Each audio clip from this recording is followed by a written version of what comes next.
Bonjour et bienvenue dans le flash d'information. La commission électorale indépendante estime à plus de 943 000 le nombre de nouvelles inscriptions sur la liste électorale. La CEI a mené l'opération du 19 octobre au 17 novembre 2024 afin de réactualiser son fichier en vue de la présidentielle d'octobre 2025. Pour la catégorie 1, les personnes figurant sur la liste électorale sollicitant un changement de lieu de vote ou de modification de données personnelles, l'institution enregistre 517 900 requérants, soit un total d'1 400 061 requérants. Les données brutes doivent maintenant être analysées.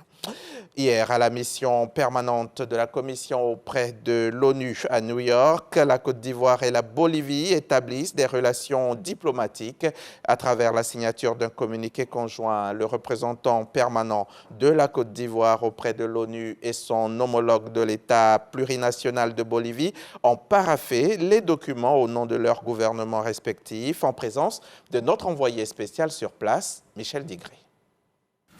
Guidée par les principes de la Charte des Nations Unies et du droit international, la Côte d'Ivoire et l'État plurinational de Bolivie ont procédé à la signature d'un communiqué conjoint portant établissement de relations diplomatiques. L'ambassadeur Rodriguez Diego a souligné l'importance de cet acte qui marque le début du renforcement de la coopération entre les deux pays, notamment au sein des instances des Nations Unies. Nous exprimons notre profonde gratitude à la Côte d'Ivoire pour cette signature qui revêt une importance capitale pour la Bolivie car elle illustre le lien fraternel qui unit nos deux pays. Il est donc impératif que nous poursuivions nos efforts conjoints pour consolider nos relations de coopération dans l'objectif d'un développement mutuel. La Bolivie se réjouit pleinement de cette précieuse opportunité. L'ambassadeur Timoko Moriko, représentant permanent de la Côte d'Ivoire auprès de l'ONU, a indiqué que cette signature découle de la volonté du président Alassane Ouattara d'élargir le cercle des amis de la Côte d'Ivoire et d'agrandir sa carte diplomatique.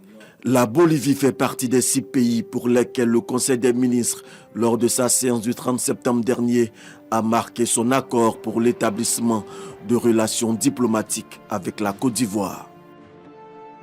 Un reportage signé Michel Digré, hier donc à la mission permanente de Côte d'Ivoire auprès de l'ONU à New York.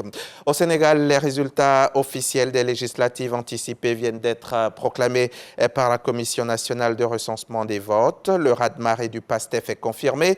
Le parti d'Ousmane Sonko emporte 130 sièges sur les 165 qui composent le Parlement. 78% du Parlement emporté dans 40 des 46 départements que compte le pays et 7 des 8 circonscriptions de la diaspora. C'est inédit au Sénégal depuis 1988 et la victoire du Parti socialiste d'Abdou Diouf à l'époque. Jamais depuis, un parti a fait le choix d'aller seul aux élections sans l'aide d'une coalition comme le PASTEF aujourd'hui. Face à cette razzia, la coalition Takoualou, amenée par l'ancien président Macky Sall, devient la première force de l'opposition avec 16 sièges seulement.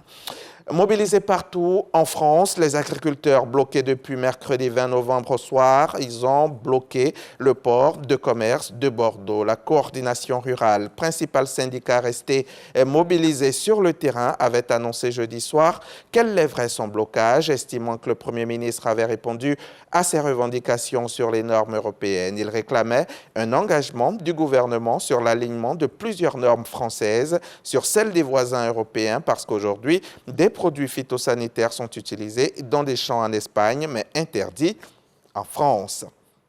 La Chine a appelé ce vendredi la Cour pénale internationale à avoir une position objective et juste au lendemain de l'émission de son mandat d'arrêt à l'encontre du Premier ministre israélien Benjamin Netanyahou.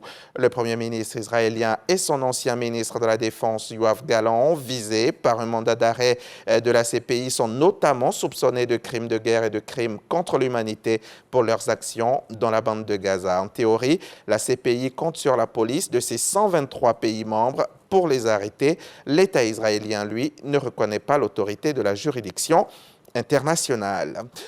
Nous sommes vendredi et comme chaque vendredi, je recevrai tout à l'heure à 13h un journaliste du service autonome des sports qui viendra nous livrer l'actualité sportive de la semaine. À tout à l'heure donc, 13h sur RTI.